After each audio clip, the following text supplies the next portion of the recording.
voltando. Sejam todos muito bem-vindos e bem-vindas ao curso, a segunda aula do curso Língua, Dominação e Poder no Ensino do Português. É o primeiro curso que eu promovido pelo Educativo, nessa nova fase do Museu da Língua Portuguesa. Lembro a vocês, por favor, deixarem seus microfones desligados.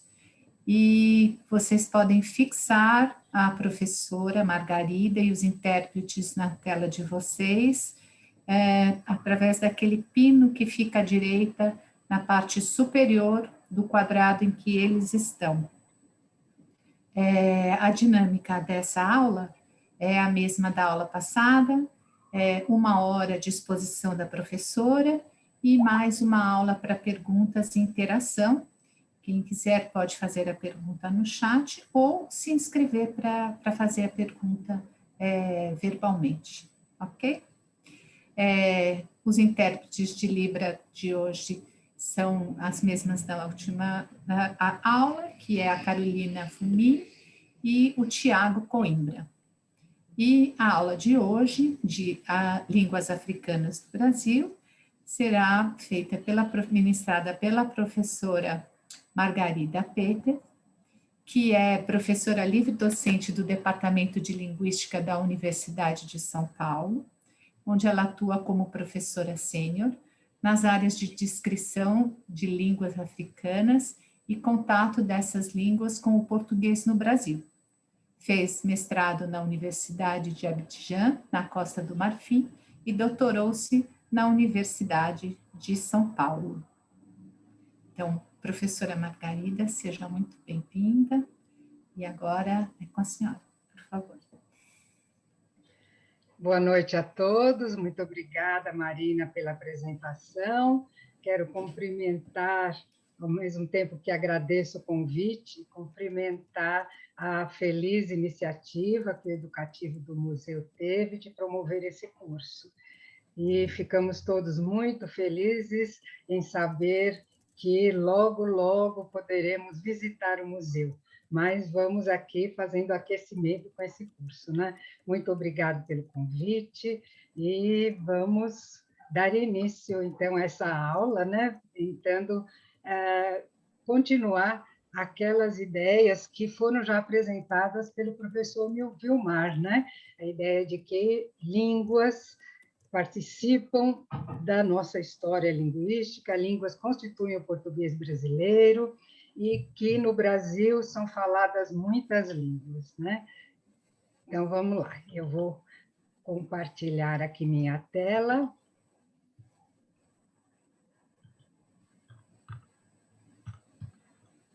Vamos lá, então a nossa aula, ela tem esse título, Línguas Africanas no Brasil, né? Tem aí a minha apresentação, meu e-mail, caso vocês queiram me passar alguma mensagem, além daquelas questões que vocês poderão me fazer aqui no próprio chat, né, e na nossa aula. Eu pretendo falar a vocês das línguas africanas na África, das línguas africanas no Brasil, e vou dar ênfase à terceira e quarta parte, contato de línguas no Brasil e a participação que as línguas africanas tiveram na constituição do português brasileiro. Bem, uma imagem bonita do continente africano, onde vocês podem ver o deserto do Saara e uma separação que a gente quase vê aqui entre o norte da África e a África subsaariana, que é a África, também chamada de África Negra, aquela de que falaremos aqui. Nós temos aqui um mapa com a separação política e geográfica do continente africano. Vejam que Madagascar faz parte do continente africano, né? Mas do ponto de vista linguístico, nós não vamos considerar, porque essas línguas não estão relacionadas geneticamente às línguas do continente africano. Então, aqui a África Setentrional, ou a África do Norte, a África Ocidental, ou a África do Oeste, a África Central, ou a África Centro-Sul, como muitos chamam aqui no Brasil, a África do Leste, ou África Oriental, e a África Meridional, ou o sul da África, né? Bem, o que caracteriza o continente africano é o multilinguismo. Multilinguismo, que é representado por mais de 2.000 línguas, e línguas que estão relacionadas geneticamente. Isso significa dizer que essas variedades linguísticas faladas no continente africano devem ter tido no passado uma origem comum, uma protolíngua, da qual teriam derivado todos os idiomas atuais. Então, eu convido a todos a consultarem esse site do Ethnologue, que eles falam de todas as línguas do mundo. Então, vocês têm informações dos países, até do português brasileiro, vocês vão achar dados. E eu vou aproveitar esses dados no acesso que eu fiz recentemente para atualizar a minha apresentação. Então, a população do continente africano passa de 1 bilhão, línguas vivas, né? Temos mais de 2.000, e para falar de alguns países que são mais lembrados aqui no Brasil, Angola, vejam a população e o número de línguas. Moçambique, olhem a população, bastante próxima de Angola, e o número de línguas também próximo. E a Nigéria, gente, com uma população quase igual à nossa, com 522 línguas. Então, vejam, é impossível a gente dividir a população pelo número de línguas. Há diferenças entre os países, né? Então, quando eu digo línguas, eu insisto muito em dizer línguas africanas, mas muitos pensam que na África só se falam dialetos. E eu já ouvi muitos dizerem, isso é do dialeto quimbundo. Gente, o quimbundo é uma língua com mais de 5 milhões de falantes, né? Uma língua que está escrita, que está descrita, estudada. Então, o que é que distingue uma língua de um dialeto, né? A língua, todos sabem que é um sistema de comunicação, constituído por sons verbais ou por sinais, como nós estamos vendo aqui os nossos intérpretes, que estão utilizando uma língua, né? Uma língua sinalizada. A língua tem um caráter oficial e geral. No Brasil, nós sabemos que a Libras, língua de sinais, foi oficializada também, é uma língua oficial. Então, no Brasil, não é só o português, língua oficial. Temos também algumas línguas indígenas oficiais, né? E o dialeto não é oficial e não é geral. Então, essa é a distinção, é uma forma de expressão regional, tem um caráter local e particular. E nós sabemos que a distinção entre língua e dialeto, nós, linguistas, né? Ela não é fundada num critério linguístico, o critério é mais político. Então, razões sociais e políticas decidem qual o dialeto tem melhores condições de ser a língua padrão, a língua oficial.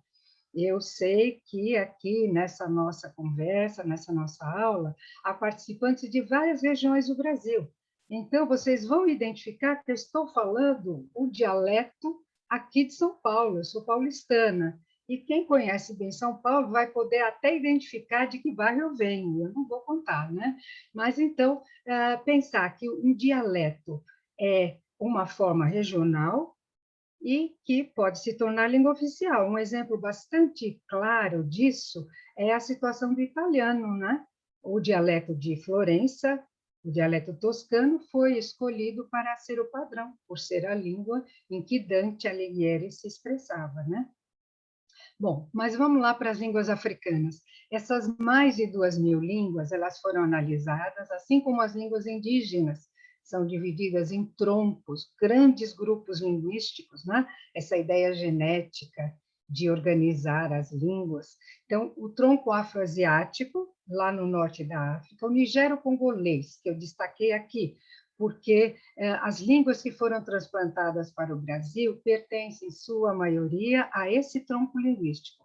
O nilo-saariano, né, os nomes mais ou menos identificam as regiões geograficamente, e o Khoisan, que não tem uma referência geográfica, mas são as línguas, principalmente da Namíbia e do Botsuana, que têm aqueles sons diferentes, que são os cliques. Bom, eu vou mostrar aqui o mapa para vocês terem uma ideia. Olha, grande tronco nigero-congolês, o afroasiático, E aqui eu coloquei o nome de algumas línguas, né? O berbere, o árabe, o songhai, o haussá da Nigéria é uma língua que pertence ao tronco afroasiático, né? O amárico na Etiópia, o oromo. E aqui no Nigério-Congolês a gente tem o Yorubá, o Lingala, vou ter o Quimbundo, o Kikongo. Aqui na região oeste, leste, né? A gente tem o Swahili. E aqui são as línguas Khoisan. Bom, eu agora encerro a minha fala sobre línguas africanas. Eu acho que com essa apresentação vocês já podem ter noção da diferença que existe entre essas línguas, do multilinguismo que caracteriza o continente e como que esse multilinguismo veio parar aqui no Brasil, né? Então, nós temos, como elas estão aqui hoje, então, muita gente vai dizer há uma grande invisibilidade, outros vão dizer não, há visibilidade. De que modo essas línguas são visíveis? Elas aparecem como línguas especiais, ou línguas de especialidade, que são modos de falar próprios de um grupo de pessoas que se dedicam a atividades específicas. E elas se caracterizam pelo uso, e esse uso está ligado a duas funções principais: um uso ritual nos cultos religiosos afro-brasileiros, nas diferentes formas de candomblé, candomblé nagô, candomblé nagô queto, candomblé Angola, Congo Angola, no tambor de mina, no candomblé jeje, jeje nagô e todas as alterações que possa haver, as misturas que possa haver nesses cultos. Então, aí nós vemos a língua na liturgia, é uma língua sagrada. Os adeptos do culto não falam essa língua, mas eles sabem como utilizar, em que circunstância usar tal ou tal saudação, como responder às situações que se apresentam, e a gente vai encontrar as línguas africanas mais conservadas, vamos dizer assim, nos cantos religiosos, né? Os cantos têm que preservar a memória que foi trazida pela tradição oral para o Brasil. Então, nós temos cantos em várias línguas, né? Nas línguas do grupo B, no Yorubá, que aqui foi conhecido como Nagô. E também, talvez aqui muitos de vocês não tenham essa informação, nós temos algumas comunidades que usam uma língua, né? Que eu vou dizer a vocês que não é exatamente uma língua completa, mas ela tem uma função de demarcação social, não é? É uma língua secreta. Nós temos duas comunidades importantes, que nós podemos chamar hoje em dia de quilombos, né? O Cafundó, que fica aqui em São Paulo, em Salto de Pirapora, né? E a Tabatinga, que fica em Minas Gerais, na região de Bom Despacho. Existe uma outra língua também, desse tipo, que é a calunga, falada na região de Patrocínio, mas lá a gente não tem uma comunidade coesa. São palavras que foram aprendidas por pessoas que conservam e usam aquilo como uma gíria, né? Então, no Cafundó e na Tabatinga, o que é interessante é que a língua que é conservada, na verdade, é um conjunto de palavras, um léxico, mas é um léxico relativamente extenso, que funciona dentro da estrutura do português. E as línguas que estão aqui no Cafundó e na Tabatinga são línguas do grupo Banto, né? O Quimbundo, o Kikongo, o Umbundo. E eu vou dar um exemplo aqui para vocês, que aparece na obra que eu aconselho que vocês vejam, que é o Cafundó, a África no Brasil, Linguagem e Sociedade, do Peter Fry e do Carlos Vogt. Então, olha esse exemplo que aparece lá, Curimei Vavuro. Eu disse, olha, não entendi nada, porque as palavras estão em Quimbundo, né? Curimei, mas eu tenho aqui uma terminação verbal que é do português, né? Então, eu tenho uma sintaxe, uma morfossintaxe do português com palavras de língua africana. Essas línguas do Cafundó e da Tabatinga, elas são faladas por poucas pessoas, né? Na realidade, como eu disse, nós dizemos língua mas é um léxico que é introduzido na estrutura do português. Então, eu já apresentei aqui, né? E agora, como é que a gente sabe que realmente foram faladas línguas realmente africanas, né? Que agora eu disse a vocês, nós temos algumas permanências, algumas reminiscências nesses dois contextos, mas nós temos documentos, registros históricos. No século XVII, em 1697, o padre Pedro Dias, da Companhia de Jesus, escreveu esse livrinho de 48 páginas, está disponível na internet, A Arte da Língua de Angola. Essa arte da língua de Angola, né, antigamente a arte eram as gramáticas, né? Ele fez essa gramática em Salvador, no Brasil. Vejam, para ele escrever, no século XVII, uma descrição de uma língua que é falada na África, em Angola, no Congo-Angola, na época, né? Não se tinha essa separação ainda que temos hoje. É porque lá havia um número considerável de africanos escravizados que falavam o quimbundo, né? E ela é considerada a primeira gramática do quimbundo dentro da história da linguística africana. Temos também um outro documento que mostra que línguas africanas foram faladas no Brasil no século XVIII. A professora Ieda Pessoa de Castro escreveu um livro, essa obra aqui, maravilhosa, um estudo etnolinguístico de uma língua que foi descrita, e aqui não houve uma publicação impressa, foi feito um manuscrito pelo Antônio da Costa Peixoto, um português que vivia na região de Ouro Preto. Então, vocês sabem que no século XVIII, o ciclo da mineração, né? Muitos africanos foram trazidos à região da Costa da Mina e eles eram falantes de línguas diversas do grupo B. E esse português julgou interessante fazer um manual, era um manual de orientação, não era uma análise linguística, era um curso de aprenda você a falar a língua da mina, né? Então, é um texto muito interessante, que vem provocando muitos estudos até hoje ainda. Bem, então, esses são documentos, então nós sabemos que essas línguas foram aqui faladas, não quer dizer que apenas línguas do grupo Banto, apenas línguas do grupo B foram trazidas para o Brasil. Então, para a gente entender como essas línguas foram transplantadas, evidentemente, nós temos que ir para a história, para o tráfico infame, né? E saber como e quando elas foram trazidas para o Brasil, né? Então, esse site aqui também que eu recomendo para quem se interesse pela escravidão, pelo transplante de escravos para as Américas, né? Os Slave Voyages, tem em português também. Eu acessei também na mesma data para atualizar os meus dados. Mais de 5 milhões de africanos foram trazidos para o Brasil. Eles trazem todas as datas dos navios, os portos de onde partiram e os portos a que chegaram aqui no Brasil, né? Bom, então, normalmente, os historiadores falam que o transplante de africanos, o tráfico, não é?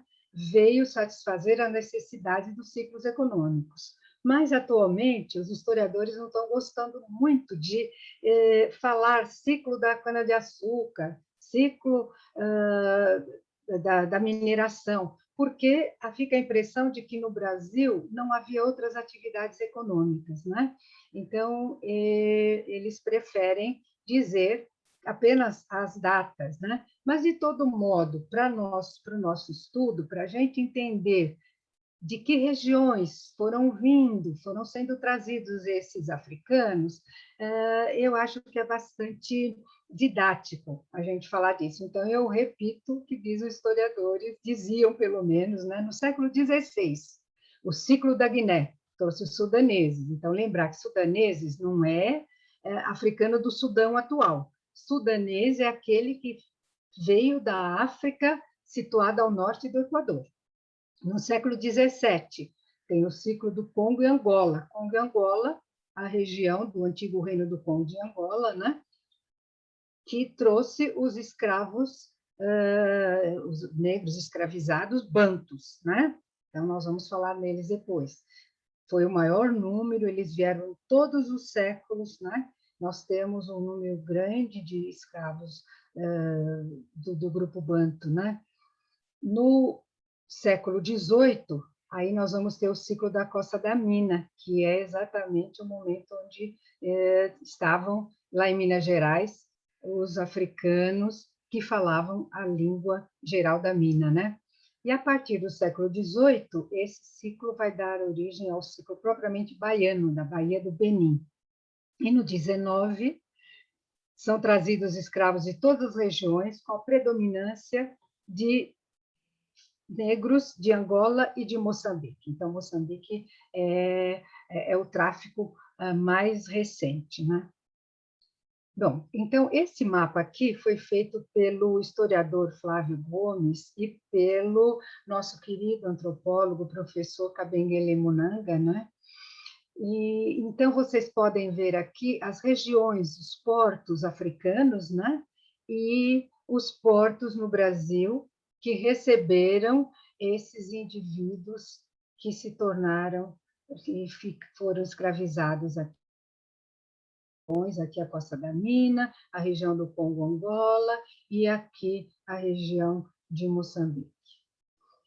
Bem, se a gente considerar essas áreas de proveniência, né? Então, vocês vejam aqui a área oeste africana, a área central e oriental. Nós podemos mais ou menos saber que línguas foram trazidas para cá, né? Então, essa aqui é uma hipótese, eu coloco a referência bibliográfica do professor Bonvin, do tronco nigério-congolês, né? Essas famílias, eu vou passar rapidamente por elas, daqui vou falar o Wolof, eu estou utilizando a grafia aportuguesada, então vocês vão achar no dicionário WAIS essa grafia para aquilo que você pode achar com W, Wolof, né? Manjaco, Balanta, Djula, Maninka, Coá, às vezes a gente vê escrito assim, que é a forma mais conhecida, né? O Fon, o Eve, o Aja, e essas línguas foram conhecidas como Jeje, aqui no Brasil, né? Da família benue-congolesa, tudo no tronco nigério-congolês. Olha aqui quantas línguas, e aqui que eu vou ter o Yorubá, né? O Yorubá não é uma língua do grupo Kwa, é uma língua do grupo benue-congolês, ou família benue-congolesa.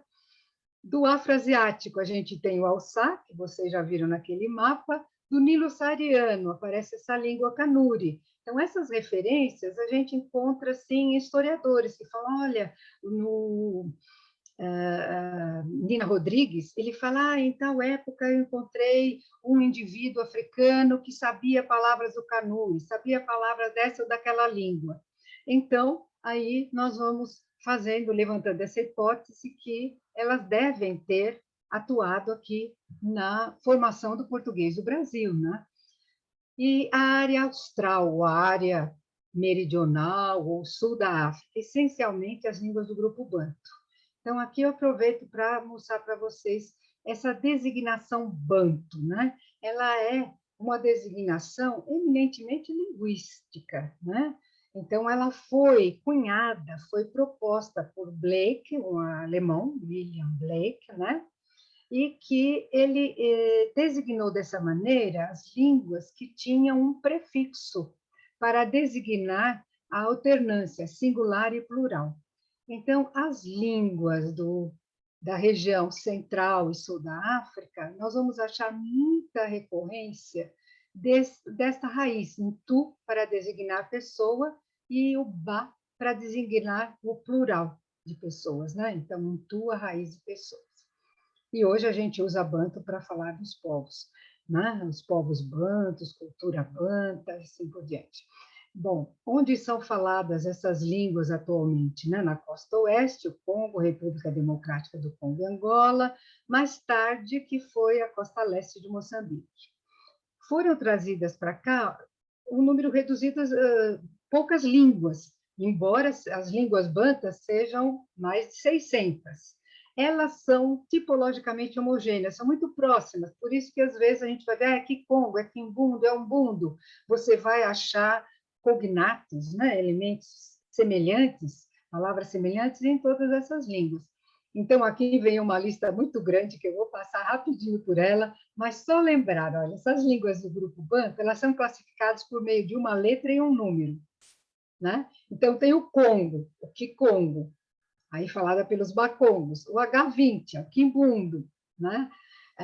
Yacarolo, Choco, Eluba, todas essas línguas aqui são línguas da região de Angola.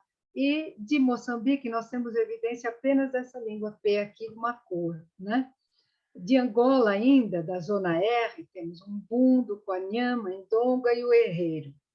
E aqui eu mostro o mapa que tem a distribuição das línguas do grupo Banto. Então, vocês estão vendo as letras? Olha, aqui a região de Angola, né? Opa! E aqui a região de Moçambique, então essa língua aqui. Aqui o G, por exemplo, é o Swahili, né? Não tivemos nenhuma eminiscência aqui de Swahili, mas temos alguma coisa que parece ser do Makua. Bem, então vamos agora falar do contato de línguas aqui no Brasil, né?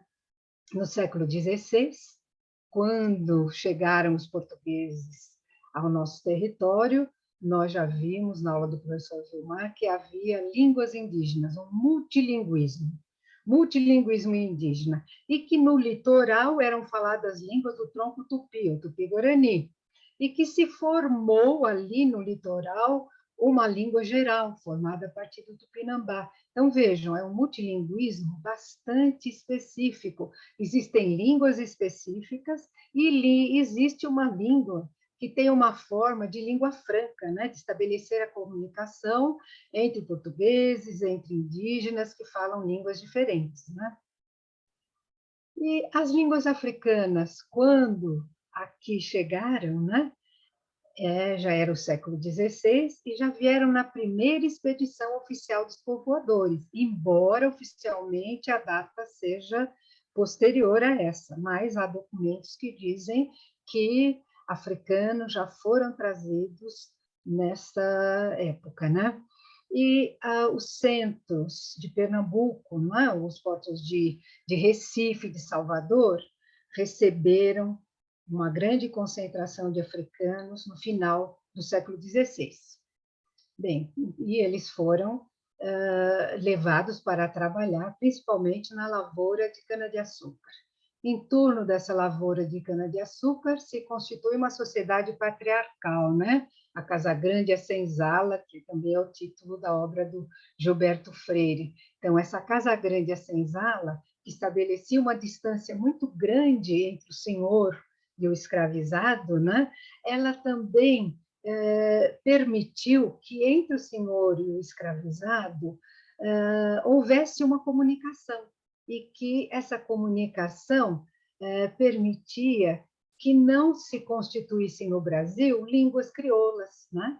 Os africanos, eles tinham como, vamos dizer assim, um alvo aprender a língua portuguesa, embora entre si eles falassem as suas línguas locais, né? As suas línguas nativas, mas havia uma grande permeabilidade entre a Casa Grande e a Senzala em termos de comunicação linguística.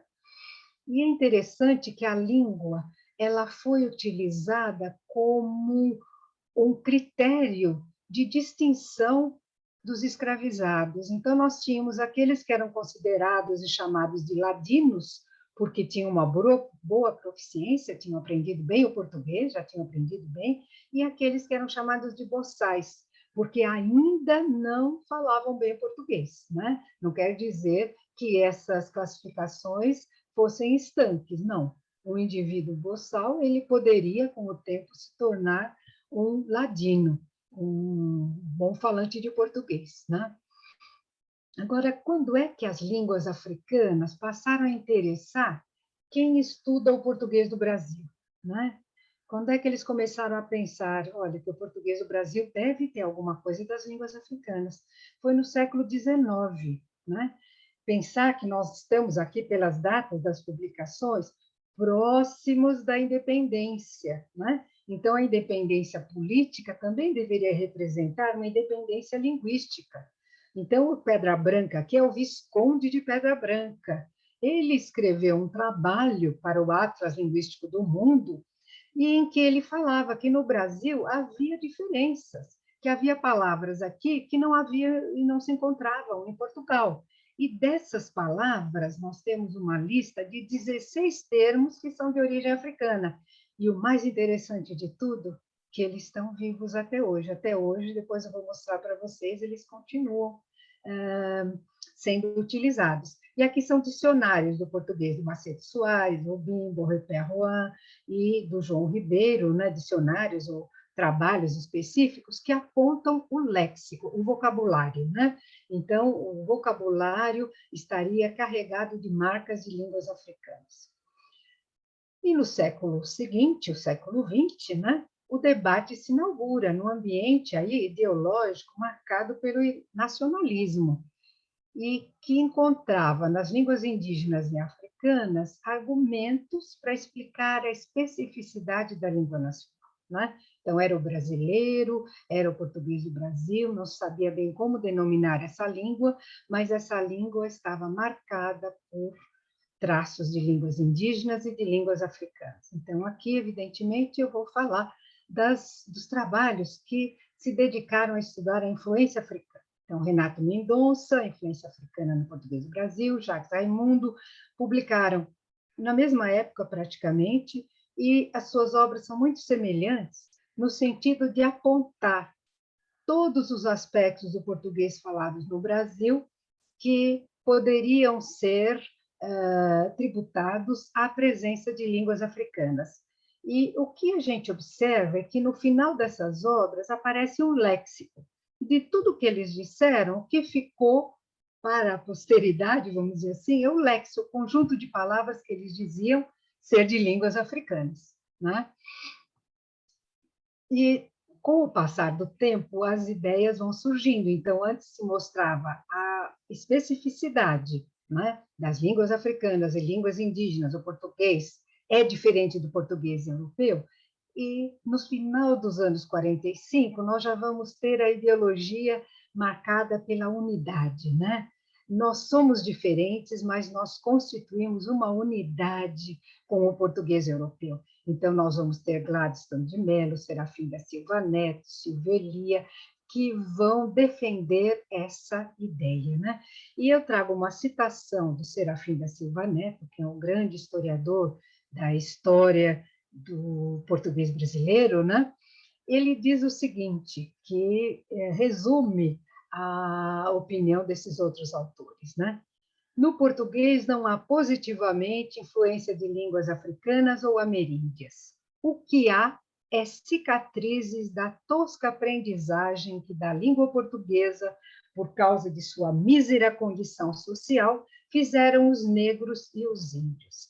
Então, vejam, eles aprenderam, essas línguas africanas foram aprendidas pelos africanos, eles deixaram marcas na língua portuguesa que eles falavam, e nós sabemos que o português que nós falamos foi difundido pelos africanos que estiveram presentes e estão presentes em todo o nosso território, né? Então, o português que nós falamos hoje é a primeira língua, mas foi segunda língua dos africanos e foram eles que nos ensinaram a falar português. É o que eu acredito, e muitos estudiosos do português do Brasil também pensam assim.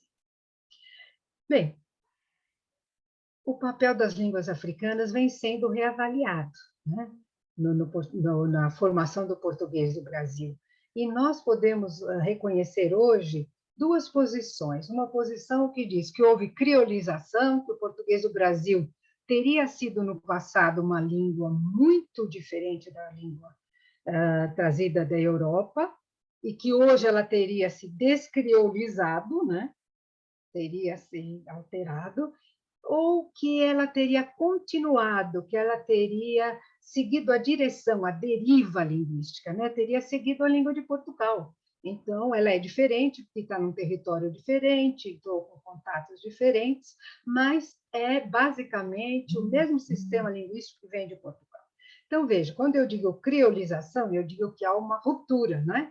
Então, o debate aí é, há uma ruptura ou há uma continuidade, né? Então, são essas duas posições que, às vezes, ainda perpassam as ideias dos estudiosos. Mas o que a gente vem notando é que, hoje em dia, a gente pensa que não precisa haver criolização para haver ruptura, né? E muitos estudiosos do português do Brasil vão dizer que o português brasileiro está realmente se distanciando cada vez mais do europeu, né? E onde é que a gente vai achar um ponto de convergência, né, do português com as línguas africanas aqui? É no léxico, né? Agora, o que a gente tem que entender é que esse léxico de origem africana que está no português brasileiro, ele se constituiu progressivamente e que o português entrou em contato com a África no século XV, né? Os portugueses. E a língua portuguesa, quando foi trazida para o Brasil, já tinha marcas do seu contato com a África. Nós temos documentos históricos que mostram palavras e línguas africanas em relatos de historiadores portugueses, né? Bom, e esse léxico que nós temos, que é a marca visível, que é a evidência mais pungente, né, de que nós temos marcas de línguas africanas, que essas línguas estiveram presentes na formação da nossa língua. Nós sabemos que é um conjunto lexical bastante heterogêneo. Então, nós podemos dividir pelo menos dois blocos, um que faz parte do vocabulário comum e outro que é constituído por termos de especialidade, que são domínios específicos, como a música, a culinária, a religião, né? A dança. Em 2008, a Tânia Alckmin, né, da Unicamp, e eu fizemos um trabalho que foi publicado depois na obra de 2008, nessa obra de 2008, sobre o léxico de origem africana, e nós consideramos o trabalho da professora Ieda Pessoa de Castro, publicado em 2001, Falares Africanos no Brasil. Nesse trabalho, a professora Ieda aponta mais de 3.000 palavras de origem africana. Mas o que é que nós observamos? Que a maioria dessas palavras diziam respeito a esses termos de especialidade. Então, nós fomos, de certa forma, selecionando que termos poderiam ser aqueles do vocabulário comum, né?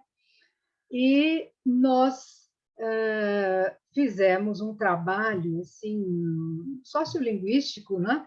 De entrevistar pessoas e ver se elas conheciam aquelas palavras. Contamos com a participação de nossos alunos, né, pós-graduandos, que tinham contatos com o Brasil todo, então, nós conseguimos chegar a um denominador comum, que é bastante restrito, mas vejam bem, é um conjunto de palavras que são conhecidas pelo universo dos nossos entrevistados, que continha pessoas das mais diversas regiões do país.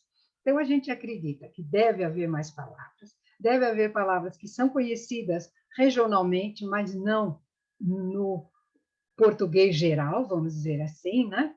E aí nós resolvemos dividir, pelas características dessas palavras, dividir as palavras em blocos, né?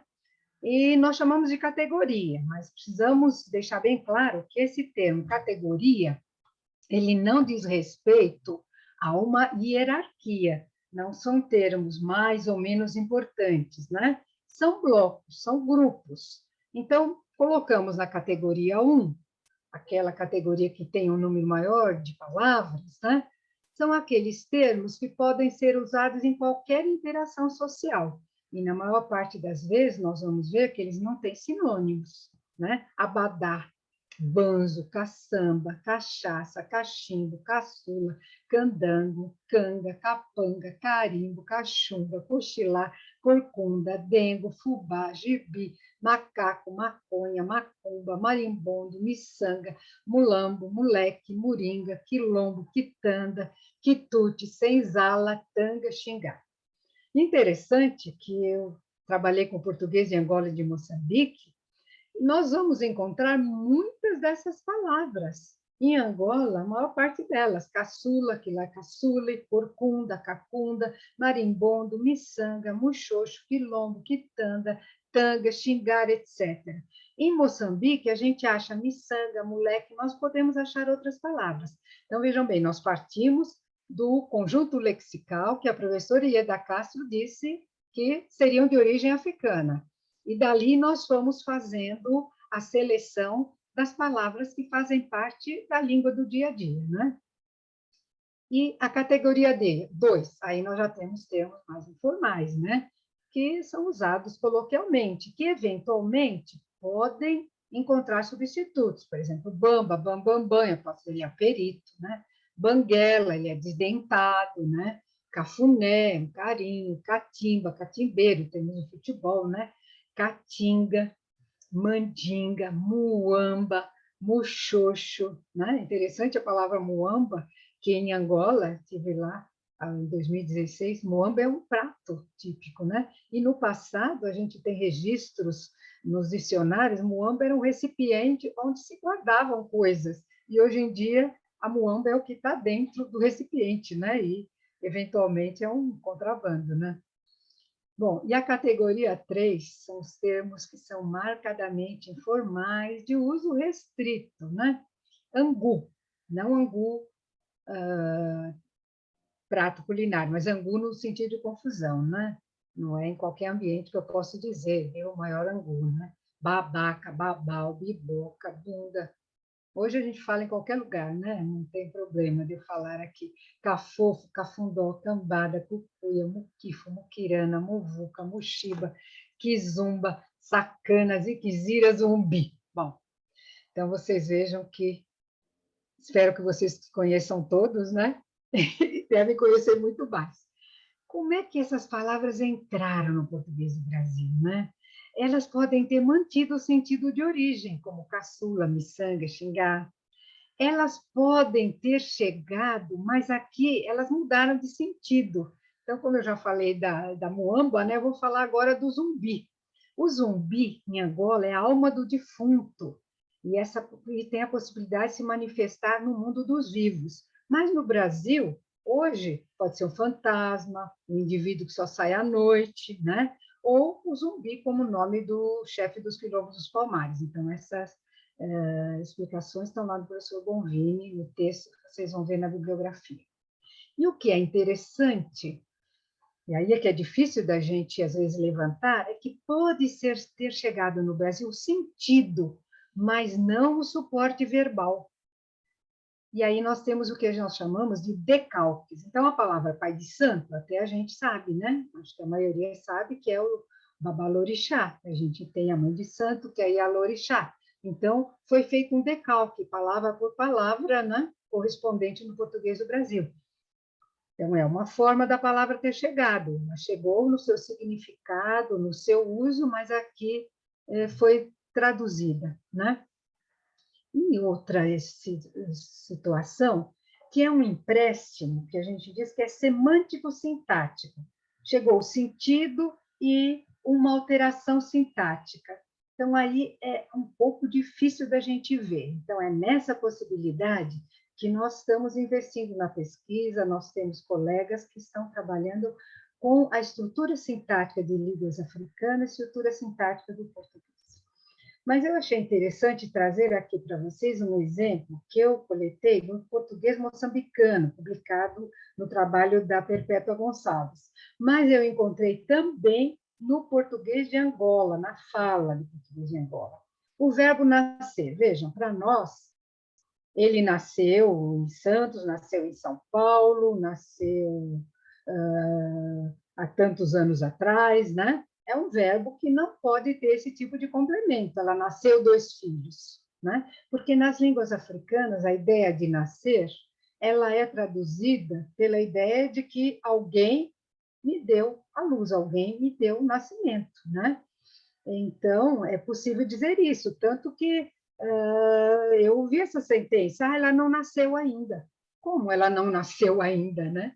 Ela não nasceu, quer dizer, ainda não teve filhos, né? Então, vejam que eu estou usando o português, mas estou usando uma semântica e uma sintaxe que é das línguas africanas, que foi transmitida para o português, né? Uma forma de português.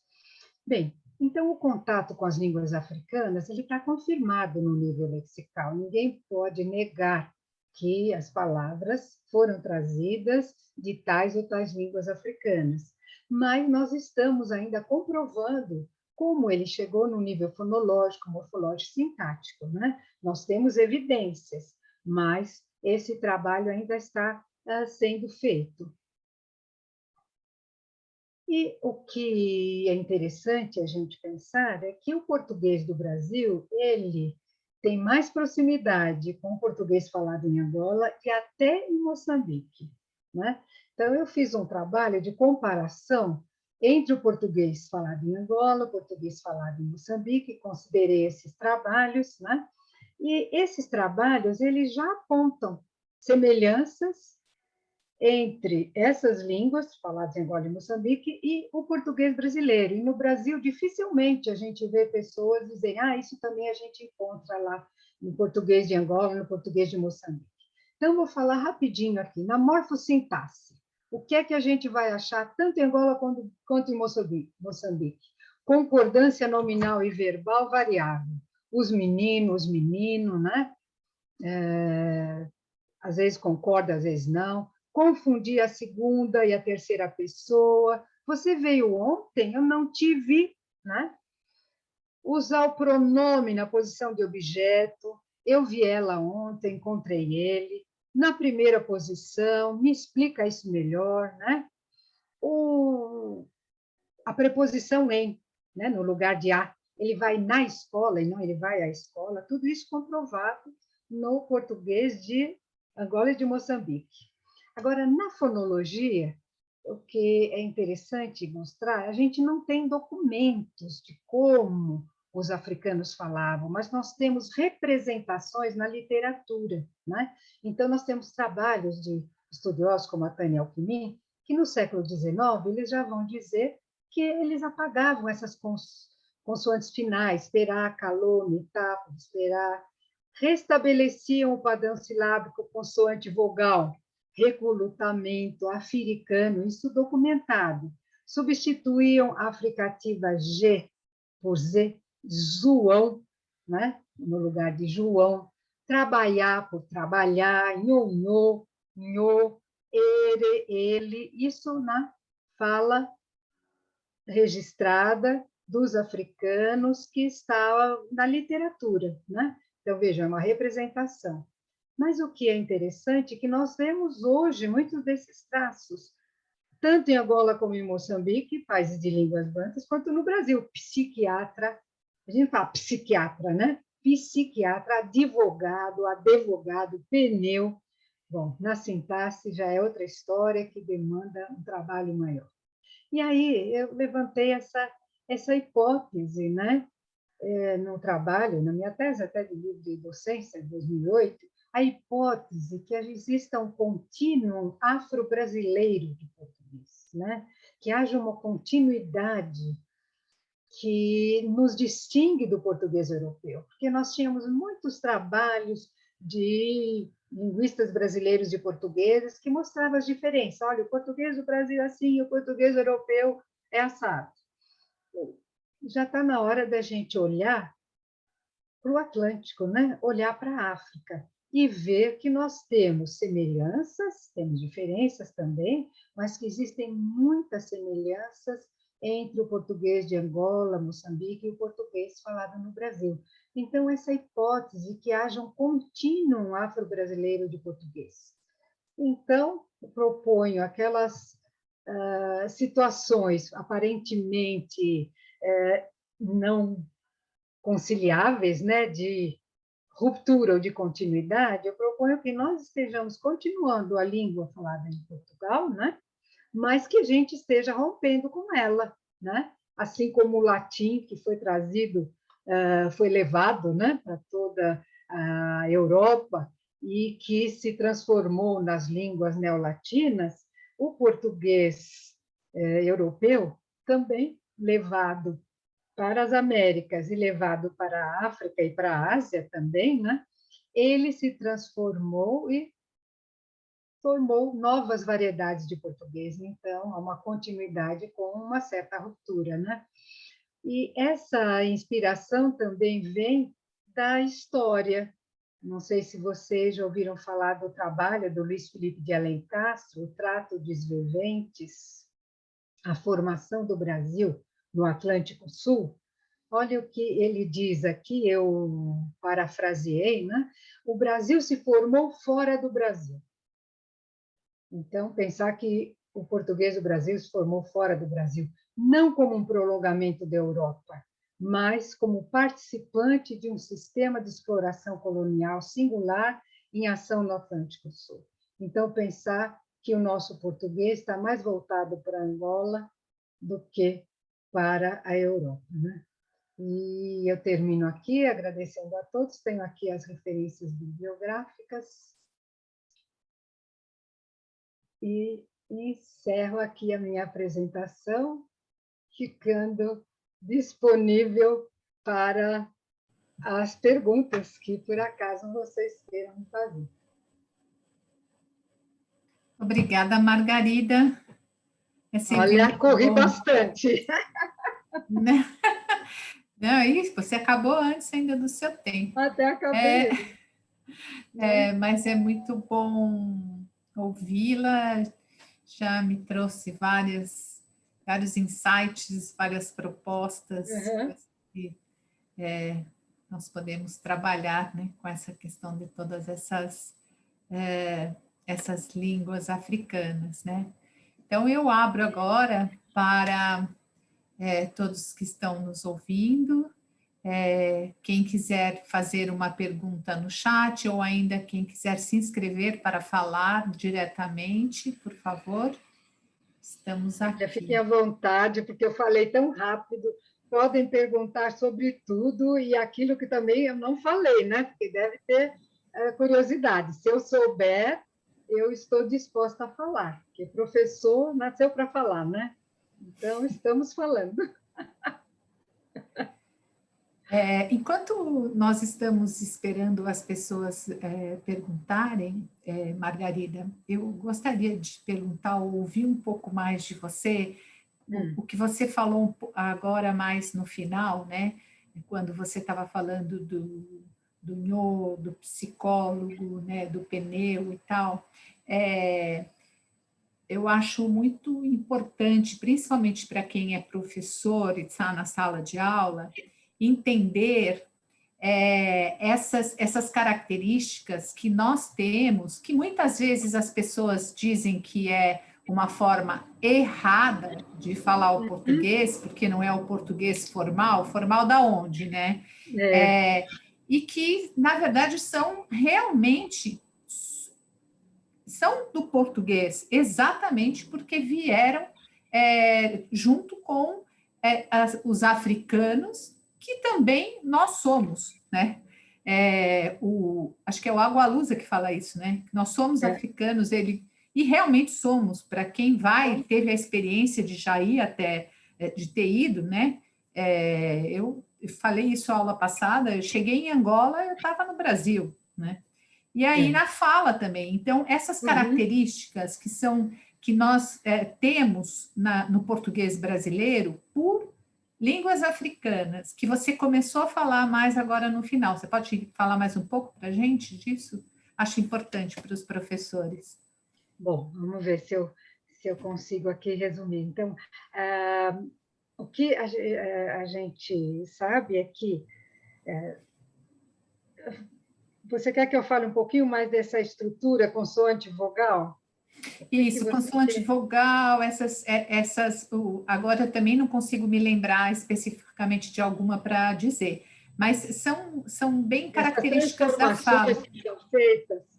Isso, eu vou ver se Eu eu vou acho aqui explicar isso. na sua apresentação também, algum, mas pode ir falando.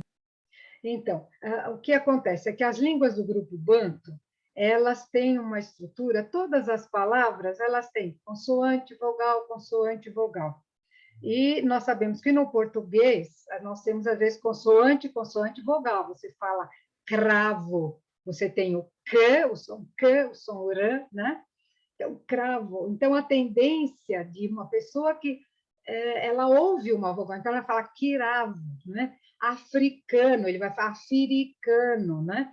A tendência é de inserir, de incluir uma vogal, colocar ali, né? Então você vai dizer, mas também o japonês é assim.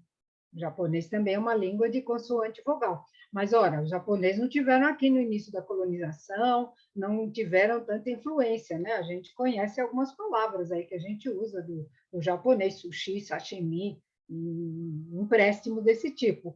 Mas as línguas do grupo Banto, elas chegaram aqui no início da colonização. Então, esses indivíduos, eles eram expostos ao português e eles tentavam falar português. E, ao falar português, eles transferiam características das suas línguas. Então, certos sons, por exemplo, o som lhe, né? Calha, falha, lhe é muito raro nas línguas africanas, né? Não existe esse som. Então, o que é que vai acontecer? Vai haver uma vocalização. Caia, faia, maia, né? Então, essas situações. E os sons finais, as sílabas das línguas africanas, aí eu posso generalizar, né? No final, você pode ter nasal, mas R, L, né? Mal, mar, não vai ter. Né? Então, você vai eliminar essas terminações. E o que é que nós vemos? Que essa fala, que eu coloquei ali como características, a fala da representação que os escritores fizeram, daquilo que eles ouviam, a gente não sabe se eles também incluíram muita criatividade, mas a gente vê que é o português caipira, né? Muita coisa do português caipira, nhonhô, sinhô, né? E muita coisa do português coloquial. Nós mesmos aqui que estamos usando a norma culta, ou norma curta, como tem um colega aqui diz, o Faraco, né? O Carlos Faraco, ele fala norma curta, mas essa norma culta, ela permite que nós possamos nos comunicar, né? Falantes de várias regiões do Brasil e também da Europa ou da África. A gente, na norma culta, consegue se entender, né? Mas o que a gente vê é que na fala coloquial, nós mesmos, falantes de norma culta, nós também deixamos as consoantes finais desaparecer. Ninguém fala, eu vou viajar amanhã. Você fala, eu vou viajar amanhã, né? A gente também deixa, omite muitas consoantes finais, né? Então, esse preciosismo, né, de achar que, outro lado também, achar que as línguas africanas só trouxeram prejuízo ao português, né? A tosca aprendizagem, como disse o Serafim da Silva Neto.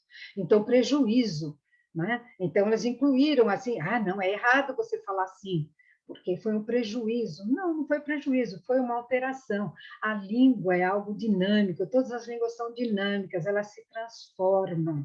E quem é que coloca aquilo, quem julga que é bom ou que é ruim, são os próprios usuários da língua, são os falantes. Então, nós que vamos negociando o que é bom, o que não é, né? Então, certas expressões a gente acha, é meio feio, não vou usar. Mas eu acredito que entre nós aqui, numa fala informal, ninguém fala eu o encontrei ontem, né? Eu vi ele ontem, encontrei ele ontem, né? Agora, se eu estou numa situação formal, monitorada, né? Que eu tenho que usar a norma culta, todo mundo sabe que eu sou professor, que eu sou da área de letras e aí eu tenho que tomar um cuidado muito grande, né? Porque pode ofender os ouvidos mais puristas, né? Mas é isso, eu não sei, deve ter mais Não, coisas é que eu isso. estou pensando. Tem, agora tem, obrigada, Margarida. Tem uma pergunta do Pedro Henrique Pereira. Ele diz assim, professora, obrigada pela aula maravilhosa. Obrigada. Fiquei um pouco curioso com as reticências das questões da sintaxe. Haveria algum exemplo mais simples para a gente? E como a senhora acredita que podemos levar essas influências e línguas africanas para as aulas no ensino médio? Algum exercício, atividade que a senhora acredita que seja mais interessante? Obrigada. Tá, obrigada pelo elogio aí. Eu também fiquei muito contente de estar aqui, de ter a possibilidade de divulgar um pouco o que a gente faz na universidade, porque muitas vezes a gente não tem condição de falar, os professores não têm acesso a essas informações, né? Só interrompendo um minutinho, são muitas as pessoas que estão elogiando a aula e agradecendo, tá, Olha, eu é Margarida? que Só agradeço a é, todos pela boa vontade. Então, as reticências na sintaxe, elas dizem respeito a uma certa dificuldade de a gente falar em termos assim mais claros. Mas eu vou tentar dar um exemplo aqui, que é da nossa fala atual, né? Então, a gente fala assim, "E estas casas construíram no ano passado." Não é estranho isso? Se você for pensar sintaticamente, estas casas construíram, como é que a casa pode ser o agente de construir, certo? Alguém construiu a casa. Mas olha aí a nossa concordância. Estas casas construíram, né? Então, o que parece é que alguém construiu as casas sofreram ação de ser construídas. Então, eu tenho aí uma ideia de sujeito impessoal, eu não quero dizer quem é o sujeito, e tem assim um pouco de uma ideia de passiva, né? As casas foram construídas, é uma coisa meio estranha. Então, eu tenho colegas que são grandes especialistas, né? Esmeralda, que você conhece, Esmeralda, Ivani. Então, a gente aproximando de estruturas do quimbundo, né? Que não tem a voz passiva e que usa essa estratégia. Para fazer a voz passiva, usa essa transformação, coloca aquilo que seria o objeto, o verbo na terceira pessoa do plural, né? E desloca os termos de posição, né? Então, é alguma coisa que você vai dizer, mas é agora só que isso teve uma ressonância, né? Mas aí nós temos que ter um trabalho de levantamento de dados de língua falada, ver como isso foi se construindo para mostrar que houve sim uma convergência, né? Então, a ideia de convergir. Pensar que, quando eu falo de línguas africanas, eu tenho que pensar também nas línguas indígenas. Muitas dessas características fonológicas aí, de inserir vogal, de tirar a consoante do final, né? De alterar alguns sons, também nós vamos encontrar no português falado por indígenas, né? Então, nós temos que ver que vários traços de línguas assim tiveram no período de formação, no período de emergência, vamos dizer assim, do português do Brasil, e que eles convergiram. Então, as línguas africanas, as línguas indígenas e foram dando um reforço, né, para aquilo que as pessoas falavam, porque eram pessoas do povo, os africanos que estavam em todas as regiões do país. E foi esse português que foi transmitido, foi essa língua falada que nós recebemos. Lógico que ela foi sempre policiada, censurada pela língua escrita, mas, basicamente, a língua que nós falamos é a continuidade da tradição oral, da oralidade, né? Não sei se eu atendi a você, eu acho que você podia, pensando assim, o que fazer, né, na sala de aula, procurar, né, levantamentos, procurar histórias africanas, procurar livros que falem de palavras africanas. Quem está adepto de cultos afro-brasileiros, né? Procurar ver que palavras que eles usam, o que é que eles fazem, como é o modo que eles usam para agradecer, né? Quais são as situações de fala, que tipo de língua eles usam nas diferentes situações de comunicação. Eu acho que isso seria interessante. E procurar saber um pouco sobre essas línguas secretas, né? Então, eu falei só da obra do Vogt, do Frei Cafundó, África no Brasil, mas há uma outra que é da Sônia Queiroz, que fala da Tabatinga, Pé Preto no Barro Branco. Pé Preto no Barro Branco. É um trabalho belíssimo em que ela descreve essa língua e faz todo um trabalho etnológico, etnográfico, né? Do tipo dos trabalhos da professora Ieda, né? Que dão aquele complemento aos dados linguísticos, né? Então, eu acho que teria que procurar ler. Então, está aí na bibliografia o livro A África no Brasil, a formação da língua portuguesa. Eu acredito que o capítulo do professor Bonvini, capítulo inicial, o capítulo a que eu fiz referência, Palavras da África no Brasil, em que a gente traça uma história dessas palavras, né? Também você pode pensar de pegar o dicionário atual, pega lá o Ais ou o Aurélio, vê uma palavra que acha que é africana, vai lá procurar que origem que ele dá para essa palavra. Olha, até pouco tempo, até o Aurélio de 86, gente, ele tinha coragem de dizer que a palavra veio do africano. Gente, o africano, quem é esse africano? Mais de 2.000 línguas. Como é que eu posso tratar assim do africano? Eu não sei, tá certo? É uma dificuldade grande. Eu não tenho dicionários de todas as línguas, eu não sei. Mas eu não posso dizer que veio do africano. Agora, as coisas simplificaram, se especializaram um pouco, mas ainda nós não temos uma pesquisa que diga exatamente qual é a língua. É muito difícil. Então, o Wise se baseou muito nos trabalhos da professora Ieda, né?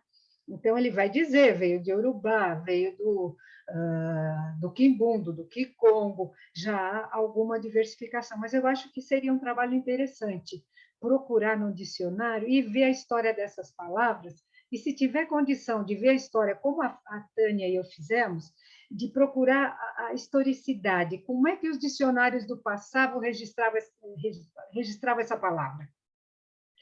Como é que ela foi mudando de sentido? Como é que ela mudou o sentido, mudou a forma? Olha, é um trabalho belíssimo.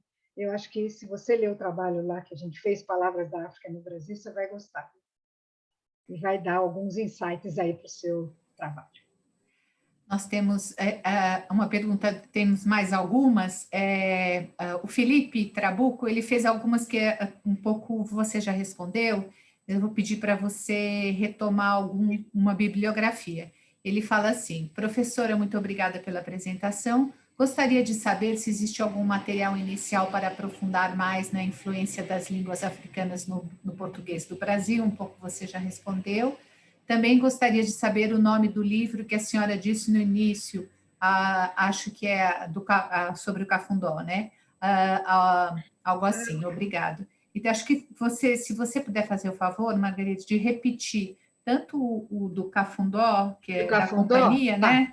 E também esse último do pé de barro. Tá. Você quer que eu escreva no chat?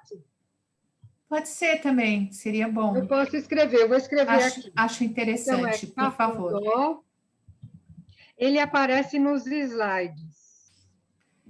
Se tem nos slides, eles vão receber, mas tem o outro também, né? Tá.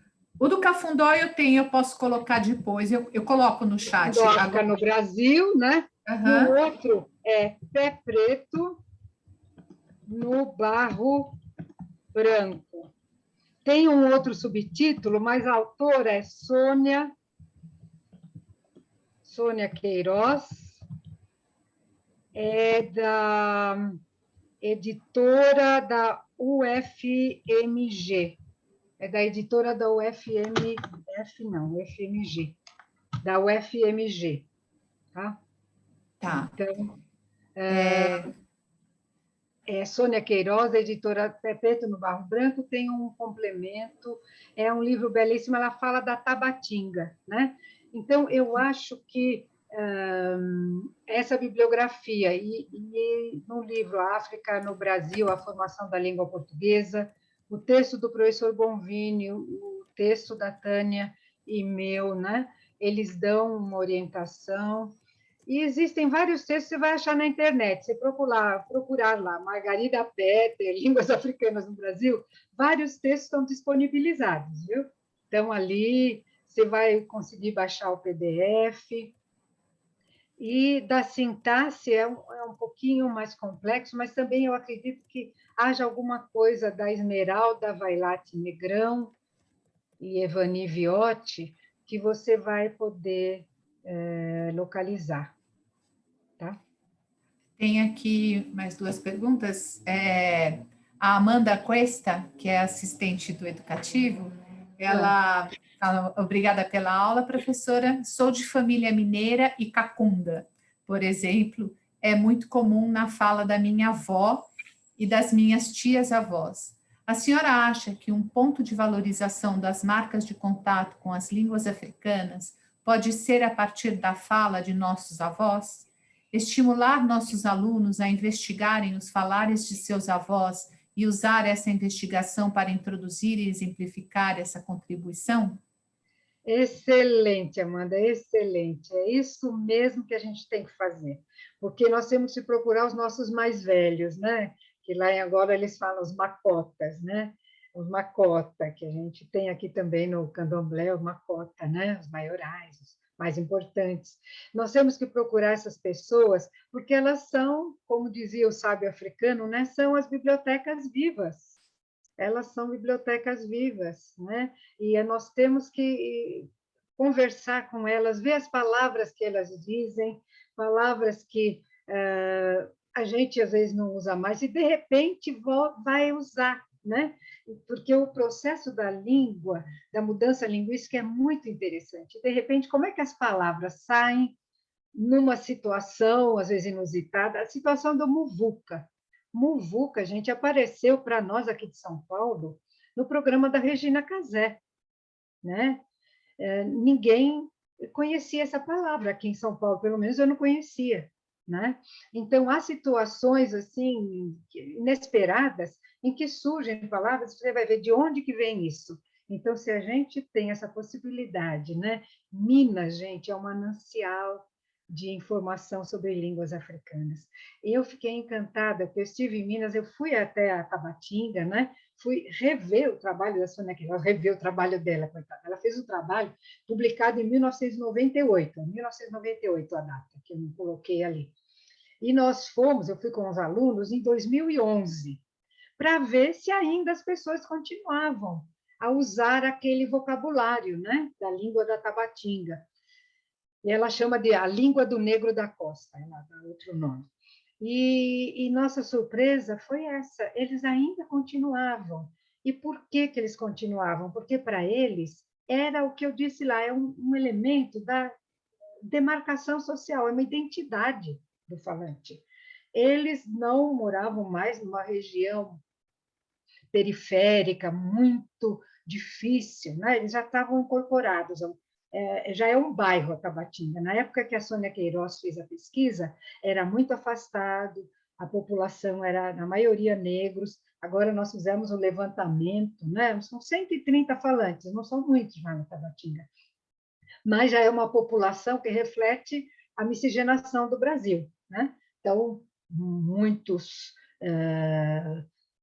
negros, mas a maioria mestiços, pardos, eles se diziam, engraçado, a autodenominação, dizia, eu sou moreno, eles se diziam moreno. Mulato ninguém gosta de dizer, né?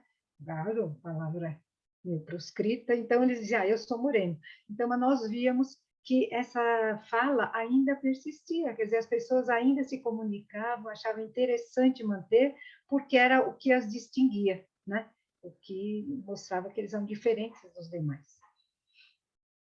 Bom, isso mesmo. Obrigada, professora. Obrigada a você. Essa questão da identidade, né, da marca social que traz identidade, é uma coisa muito importante também para se trabalhar na sala de aula, né?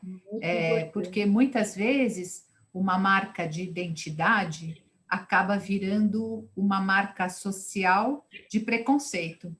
E acho que a gente valorizar na sala de aula essa marca de identidade, né, é muito importante também, né? Exato, e principalmente com relação às línguas de candomblé, né? Existe um preconceito muito grande, eu acho que se o professor puder valorizar, se tiver algum aluno que participe de candomblé, que conheça esse vocabulário, trazer para a classe, tentar estudar isso, o que acontece, e mostrar que essa identidade tem que ser respeitada, né? Sim. A Daniela Paula de Lima Ludas Malta, ela pergunta quais textos poderiam fomentar uma possível discussão em turmas de ensino médio? Teríamos algum banco de dados que poderíamos consultar com esse público? Esse é o problema. Agora aqui eu não estou meio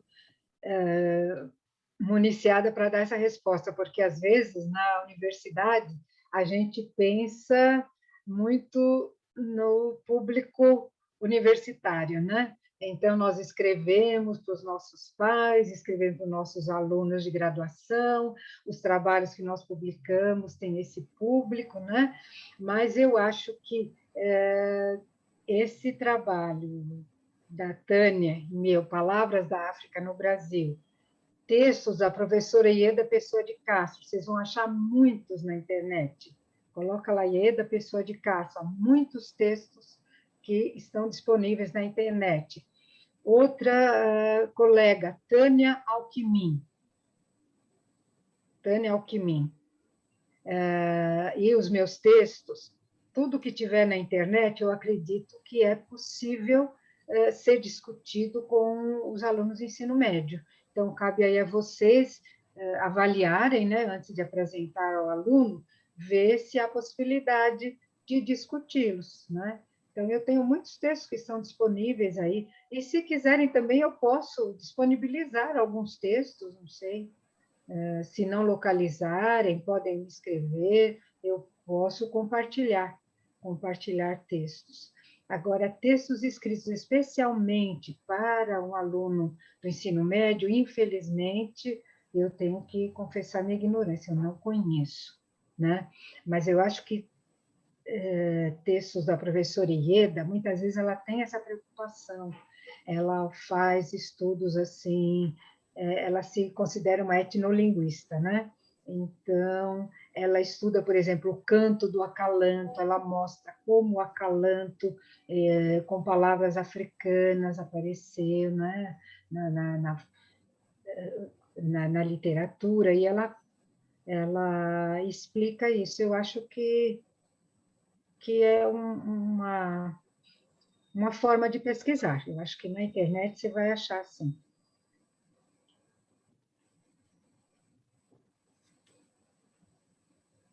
E aí, pessoal, mais alguma pergunta? As perguntas. Comentário?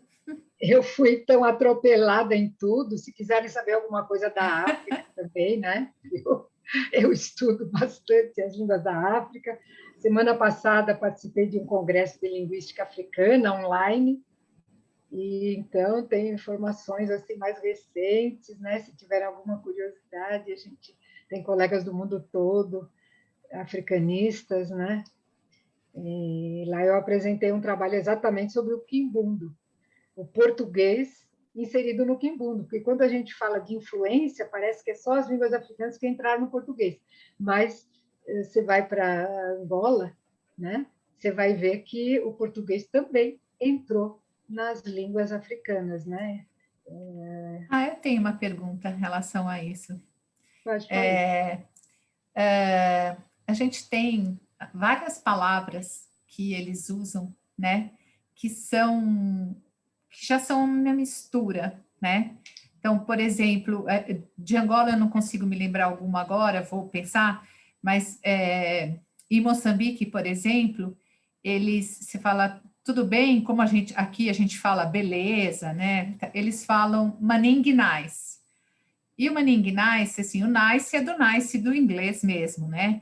E o Maning, eu fui perguntar para o pessoal e eles me disseram que o ma né, é muito, é de uma das línguas, acho que é Ronga, não sei.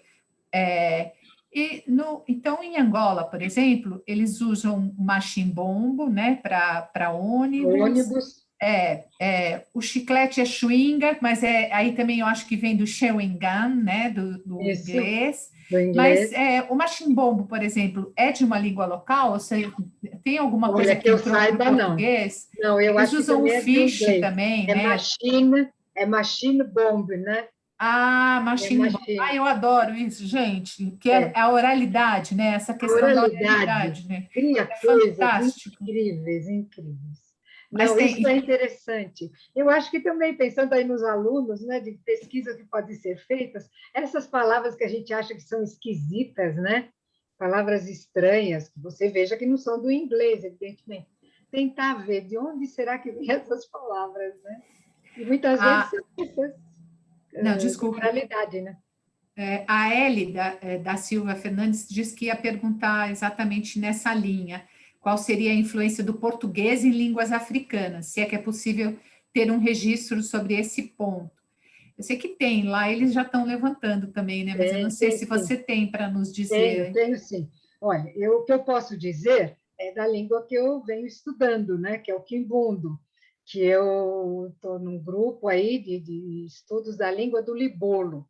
Então, vamos falar do Libolo. O Libolo é uma região que fica na província de Kwanza Sul, né? Não sei quem tem a noção de Angola, se vocês procurarem aí na Angola, vocês vão ver as 18 províncias, Kwanza Sul. E, nesse Libolo, é interessante porque ele fica na transição entre o Kwanza Norte, que é o centro do Quimbundo, né? Onde seria o Quimbundo padrão, vamos dizer assim, né? E o Sul, onde se fala Umbundo, que o Umbundo é a língua mais falada em Angola, com o maior número de falantes, né? E nesse Quimbundo do Libolo, nós fizemos coleta, gravações, entrevistas. E o que é que a gente encontra? A gente encontra muitas palavras do português. E o que é muito interessante é que, quando eles emprestam um verbo, por exemplo, o verbo, vocês viram, não sei se vão lembrar aí, eu coloquei curimei, né? Curimei, o ei é do português. E a flexão do verbo nas línguas do grupo Banto, ela é prefixal. Então, todas as marcas de pessoa, de tempo, de modo, tudo vem antes da raiz do verbo, né? Então, você pega um verbo preparar do português, eles falam prepará-la, preparar, prepará-la. E o sujeito, o tempo do verbo, eles colocam tudo antes, né? Agora, esse trabalho que eu e um colega apresentamos lá, o colega e eu, né? Vamos ser mais modestos. Nós apresentamos lá no congresso, nós vimos o empréstimo de preposições, né? Então, é interessante. O para, que ficou pala, né? O até, que ficou caté, né? O se, que continuou se, preposições e conjunções, né? O mais, que ficou magi, né? E nós conseguimos documentos que mostravam que, desde o século passado, os estudos, já do século, final do século XIX, já apontavam que havia palavras do português que estavam sendo usadas no quimbundo, né? Então, havia um empréstimo de palavras e havia um empréstimo também de preposições e de conjunções, né? Então, vejam, essa coisa de purismo, todas as línguas emprestam das outras, né? Se a gente falar que o léxico do inglês, 75% não é de origem anglo-saxônica, vocês vão ficar horrorizados, né? Falar, mas como? O inglês é uma língua do ramo anglo-saxônico, tem que ter. Não, o léxico, a maior parte dele não é dessa língua. Então, pensar que todas as línguas entram em contato, todas as línguas influenciam-se mutuamente, né? Então, essa ideia de contato é bastante interessante. Hoje em dia, a gente trabalha muito nessa linha, né? A ideia do multilinguismo. Você está falando, você está em Angola, talvez você tenha visto, fulano está falando português, de repente ele escapa, vai falar alguma coisa, já vai falando em quimbundo, né? Em Luanda, você deve ter ido para Luanda. Se for noutra região, eles transitam por várias línguas, né? Nós aqui transitamos por vários dialetos do português, né? Então, eu estou aqui falando Maravilhoso isso. uma língua no nível, no registro mais culto, e de repente pode ser que eu transite para uma forma mais coloquial, mas eu não vou estar falando português e inglês simultaneamente, né? Não vou fazer essa alternância de códigos, porque para nós é o português que domina em todas as situações, mas na África nós vamos encontrar muito isso. Dependendo do ambiente, o indivíduo é multilíngue, né? Então, não é o país que tem muitas línguas só, né? É o indivíduo que tem, sim, a proficiência em muitas línguas, ele é poliglota, então isso é um fato bastante comum. E por isso ele vai transitando por várias línguas, né? Isso é que é maravilhoso. E a gente Isso é percebe maravilhoso. isso também, uma coisa que eu acho muito curiosa, quer dizer, isso seria bárbaro se a gente tivesse aqui também, né? Pelo menos os nossos indígenas pudessem falar, né? Ter esse Exato. estudo, mas a gente espera que chegamos lá, né? Mas é uma coisa que eles estão discutindo bastante em África, em Cabo Verde, né? Que eles falam um crioulo e Crioulo, falam português. Eles falam muito mais o crioulo cabo-verdiano, crioulo, né? muito mais do E, cabo-verdiano. e é curioso que, às vezes, eles estão conversando com a gente mesmo e sai uma palavra, porque aquela palavra naquela língua expressa melhor o que Melhor. você quer dizer. Isso a gente vê muito em quem fala em várias línguas, mesmo entre o Uhum, inglês, o português, o uhum. francês, vem uma outra porque aquela língua expressa melhor, né? Eu acho curioso. A Daniela Paula de Lima Nunes Malta, ela pergunta, assim como o Brasil, esses países africanos de língua portuguesa teriam um atlas linguístico? Fiquei bastante Hum. interessada a partir de suas exemplificações. Ah, muito obrigada pela pergunta. Olha, Daniela. Daniela, né? Muito obrigada, Daniela. Olha, existem atlas, vários países têm atlas linguístico, mas o que eu mostrei aqui para vocês, os troncos linguísticos, né, existem estudos aprofundados de cada tronco linguístico. Isso é uma área dentro da linguística africana que está em constante reformulação, porque cada vez que você tem mais estudos de uma língua, você vai fazendo associações diferentes, você vai pegando uma língua que você achava que era desse grupo, mas você vai perceber que a análise mostra que seria mais interessante associá-la a outro, né? Então, existe esse trabalho, sim. E como a Marina disse aí na introdução, eu fiz meu mestrado na Costa do Marfim, né? Eu fiquei 6 anos na Costa do Marfim. E lá eu estudei as línguas africanas, fiz meu mestrado, e lá eles tinham um atlas linguístico, né? E havia de 80 a 90 línguas, não sabia exatamente, mas sabiam os grupos, né? Então eles tinham as divisões, as 4 famílias linguísticas, então eles já tinham esboços do Atlas Linguístico, sim. Então, há vários países que têm esse trabalho, mas, no geral, a gente tem pesquisadores do mundo todo. Então, no Brasil, gente, nós somos pouquíssimos, agora que nós estamos aumentando. Então, nós tínhamos no Congresso o Alexander Kobina, que agora é um professor de linguística africana da USP, a Esmeralda, a Evani, né? Esmeralda Vailate Negrão, Evani Viotti, Wellington, Rodrigo e Gabriela, éramos só nós do Brasil, certo? No mais, não havia ninguém de Portugal, não havia ninguém da África que fala português como língua oficial, né? Então, vejam como nós estamos subrepresentados. E nós tínhamos russos, japoneses, muitíssimos. O congresso anterior foi feito no Japão. Lá eles têm 30 pesquisadores de linguística africana. Aqui nós não conseguimos preencher os dedos da mão, né? Com pesquisadores de línguas africanas. Então, é isso. Existe falta, assim, de pesquisa, mas esse estudo vem se desenvolvendo, sim, de classificar, de organizar as famílias linguísticas africanas, né? Aproveitando que você citou o Alexander, né? O Alexander, né? O Alexander. Ele, ele participou de uma mesa que nós, lá do Museu da Língua Portuguesa, nós fizemos um webinário sobre o pluricentrismo, né, a presença do português no mundo, e tem uma mesa em que ele participou e fala das línguas africanas e das línguas africanas no Brasil também, né, já.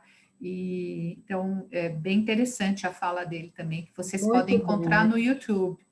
lá no Eu YouTube do Museu da assisti, é Língua muito Portuguesa. boa, ele é uma pessoa excelente, muito bem preparado, excelente colega, e ele está fazendo um trabalho assim que merece todo o apoio.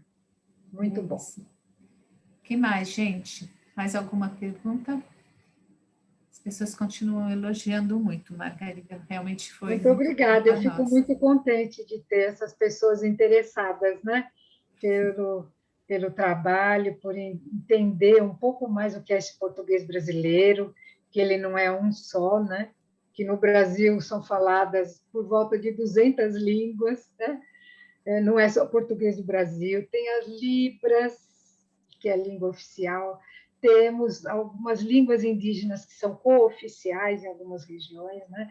Temos as línguas de imigrantes, tudo isso forma esse mosaico que constitui o português do Brasil, que está, como todas as línguas, em constante transformação, né? Então, é isso que a gente tem que entender. Não ter preconceito contra nenhuma forma linguística, todas as formas são válidas e elas têm o seu espaço de uso, né? Sem dúvida. Bom, gente, então eu acho que nós vamos encerrar, Margarida. Eu vou deixar você para, se você quiser fazer mais alguma consideração sobre o conteúdo da sua aula ou mais alguma coisa para falar para os nossos ouvintes. E aí eu encerro, por favor. Obrigada, eu quero agradecer o convite, Marina, mais uma vez. O museu me convida para participar de uma atividade que me agrada muito, que é falar para professores, falar para interessados, né? Sempre é muito bom falar para pessoas que se interessam, que procuram, que buscam entender. Então, eu estou aqui também interessada em ajudar. Então, se quiserem fazer mais perguntas, se quiserem obter material que não localizarem na internet, podem me escrever, podem me procurar, que eu tentarei ajudar, né? E só quero agradecer a todas as pessoas aí que nos acompanharam, a paciência e os elogios, né? Eu tenho que agradecer e elogiar a todos vocês.